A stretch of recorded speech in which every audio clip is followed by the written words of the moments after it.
నమస్కారం ఘంటారావానికి స్వాగతం. ముందుగా ప్రధానాంశాలు.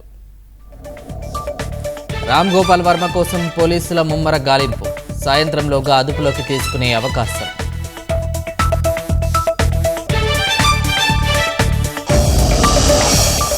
కస్టోడియల్ టార్చర్ కేసు ఇప్పుడే ట్రాక్ ఎక్కిందన్న రఘురామ, త్వరలోనే తనను కొట్టించిన పెద్దలెవరో తెలుస్తుందని వ్యాఖ్య.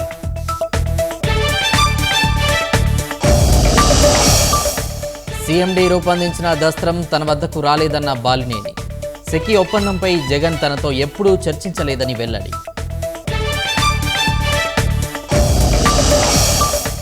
బంగాళాఖాతంలో వాయుగుండం, కోస్తాలో రేపు ఎల్లుండి తేలికపాటి వర్షాలకు అవకాశం.